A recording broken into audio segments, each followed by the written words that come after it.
Assalamu alaikum my dear friends, I am Sayyid Kashif Mahmood. In this video we will discuss the types of group.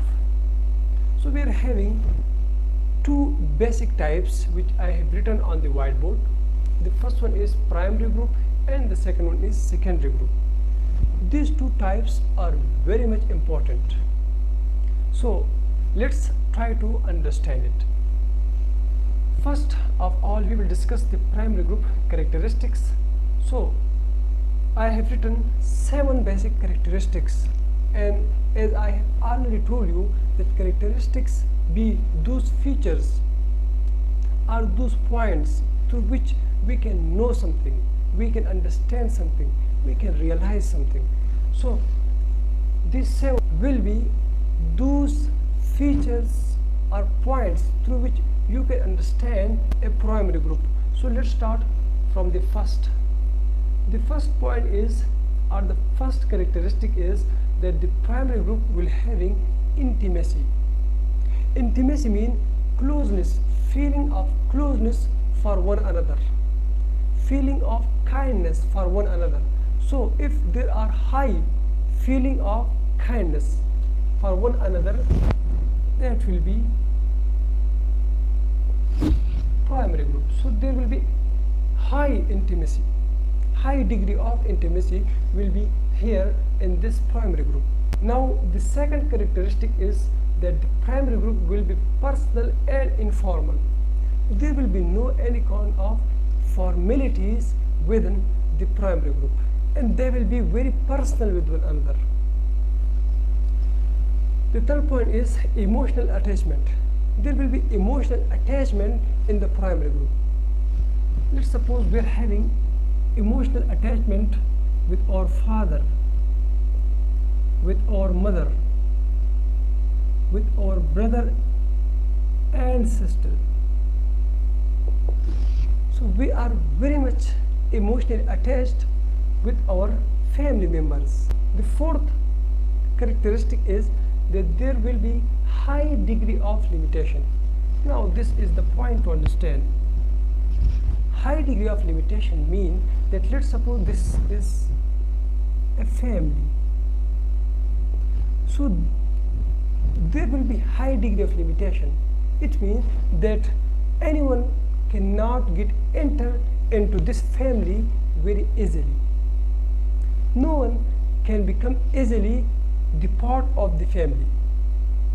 So this is high degree of limitation. So this characteristic is here in this primary group. Now let's discuss the point number 5, and that is frequent communication or close communication will be there in the primary group because they have high degree of intimacy, they are personal and informal. So they will obviously having frequent communication. Now let's discuss the characteristic number 6, and that is that the primary group will be long term as well as permanent. Let's suppose we have given example of family here. So in family we are having parents as well as offspring. So the fact is that the parents be forever for their offspring, and their offspring also be forever for their parents. So this relationship is really permanent and forever. So there will be long-term and permanent relationship among the members of the primary group. The last point is same identity. They will having same identity. Let's suppose the parents are belong to a caste A. So the offspring will also belong to a caste A. So they will having same identity. The examples here is family. Family is the best example for this primary group, and one other example can be of very much close friend, and especially those friend which is of childhood. So here we can take those friend also. Now we will discuss the importance of primary group. The first important point is that it is a basic social unit. This primary group, it is a basic social unit. It means that because of this primary group, community will form, and after the community, society will form. So it is a basic unit, like a building block to form a community and society. The second important point is that it is very good for norms development. Here the norms will get developed, rules and regulation.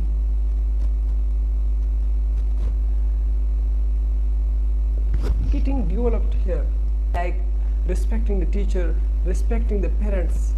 So all these norms getting developed because of this primary group. Now let's discuss the importance number 3, and that is socialization. The primary group is the basis for socialization. Socialization means simaji tarbiyat, and we can define it like the transmission of culture to the human, or in other terms we can say the learning of someone from its culture or about its culture. So it is socialization. So in this, if we observe the small children, they are learning from their surrounding. They are learning language, their culture, their way of life. So everything they are learning from their surrounding. So this primary group, it is really very useful for socialization. The fourth importance is growth and development of population, because there is extra care here. The members caring for one another can lead to growth of population as well as development of the population. The fifth number point is psychological satisfaction. In Urdu we are saying zehni itminan, because as we have discussed, there is intimacy, personal and informal relationship. So the person will feel satisfied mentally. Like let's suppose when we are looking to our mother, we are getting satisfaction.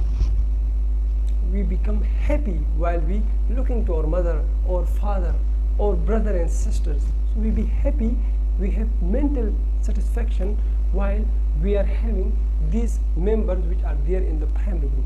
Now let's discuss the point number 6, and that is learning about the rules and regulation instead of documentation.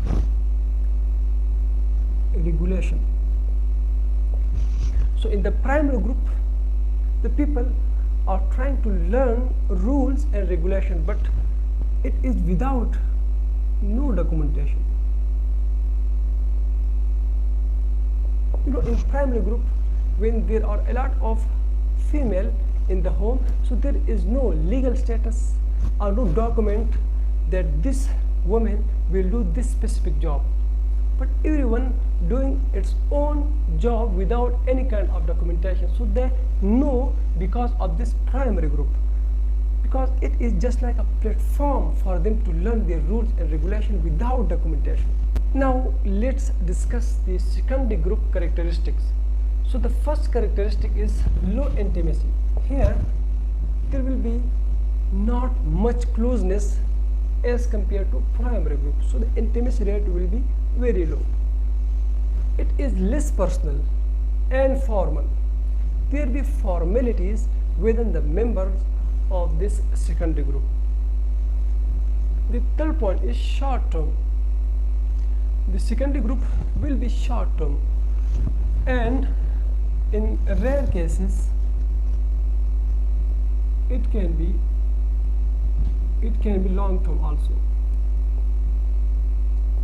For example, if there are two persons and they have started business, so they have get a lot of money from their business, and after they pass away, their children also continue their business. So in this case, it can also be for a long time. So in a very rare case, but mostly it be short term. We'll discuss the characteristic number 4, and that is the member can be replaced. It is a very important point, because let's suppose there is a business and in which the people are working by the name of ABC, DEF. So these people are working here. Let's suppose this person A, he does not work properly. so he can be replaced with someone X, with someone else. Someone else can come and take the place of A. So here the people can be replaced, but if here someone want to replace someone, so it is not possible. But it is possible here to replace someone. Now let's discuss the point number 5, and that is legal status. Legal status is very much important for this, because this group is basically formal type of group. Whether there is documentation, so there will be legal status, and legal status will be there because they will having some work because of that status legally. Like we are having teacher,